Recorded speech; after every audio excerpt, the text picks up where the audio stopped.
আর তারা সেই স্বাদ ও সেই মজা, এই শয়তান আপনাকে খুঁজে বেড়াচ্ছে।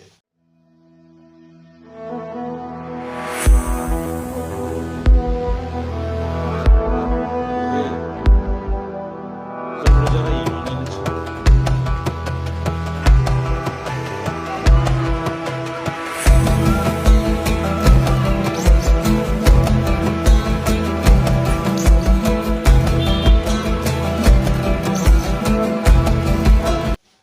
আপনাকে ঘায়েল করার জন্য আপনাকে খুঁজে বেড়াচ্ছে।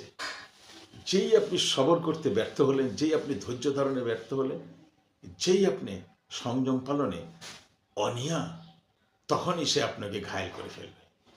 সে ওত পেতে বসে আছে, আপনাকে খুঁজছে। কিভাবে আপনাকে অধৈর্য করবে, কিভাবে আপনাকে বেসবুর বানিয়ে ফেলবে, কিভাবে আপনার সংযম ভাঙিয়ে আপনার ভিতরে মন্দ চিন্তা ঢুকিয়ে দেবে, মন্দ প্রবৃত্তি জাগিয়ে তুলবে এবং আপনাকে গুনাহের পথে নিয়ে যাবে, সেই চেষ্টাই সে করে যাচ্ছে। আর আপনি অধৈর্য হয়ে, বেসবুর হয়ে, অসংযমী হয়ে শয়তানেরই সাথ দিচ্ছেন। আমার এই বলা, আমার এই কথাগুলোকে আপনারা আবার রিপিট করে আরেকবার শুনুন, মনোযোগ দিয়ে শুনুন। তখনই বুঝতে পারবেন ইবাদতের মূল ভিত্তিটা কোথায় লুকিয়ে আছে।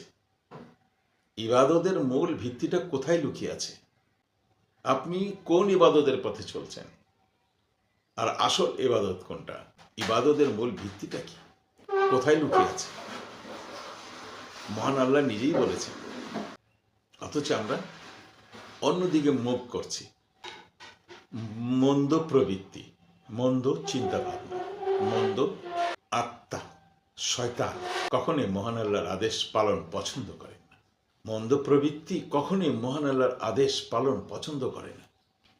এই মন্দ প্রবৃত্তির কারণেই মানুষ আল্লাহর আদেশ অমান্য করে, আল্লাহর ইবাদত করতে অনীহা প্রকাশ করে। হুজুরে পাক রাসূল করিম সাল্লাল্লাহু আলাইহি সাল্লামের তরিকায় চলার পথ থেকে তারা দূরে সরে যায়। অর্থাৎ আল্লাহর আনুগত্য এবং হুজুরে পাক রাসূল করিম সাল্লাল্লাহু আলাইহি সাল্লামের আনুগত্য, বিশেষ করে নবী করিম সাল্লাল্লাহু আলাইহি সাল্লামের জীবন পদ্ধতি অবলম্বন করতে মানুষ অনীহা প্রকাশ করে। এই মন্দ প্রবৃত্তির কারণে মানুষ অনিচ্ছুক হয়। এইসবের মূলেই রয়েছে শয়তানের ধোঁকা। শয়তান বাধ্য করে মানুষকে তার আনুগত্যে পথ চলতে। এই মন্দ প্রবৃত্তির কারণেই মানুষ পাপ কাজ করতে উদ্বুদ্ধ হয়, গুনাহের পথে যায়, পাপ কাজে মজা পায়, পাপ কর্মের স্বাদ পায়, গুনাহ কর্মের স্বাদ পায়, মজা পায়, আনন্দ পায়। আর তারা সেই স্বাদ এবং সেই মজা প্রাণ ভরে অনুভব করে, আনন্দ লাভ করে এবং সচ্ছলতাও আসে। ফলে মহান রব্বুল আলামিন এবং মহানবী সাল্লাল্লাহু আলাইহি সাল্লামের যে নিষেধাজ্ঞা, তার প্রতি তাদের নজর যায় না। মহান আল্লাহর আদেশ নিষেধ তাদের অন্তরে কোনো রকমের প্রভাব পড়ে না। ফলে তারা দুনিয়া এবং আখিরাতে লজ্জিত হয়, লাঞ্ছিত হয়, অপমানিত হয়, অপদস্থ হয়।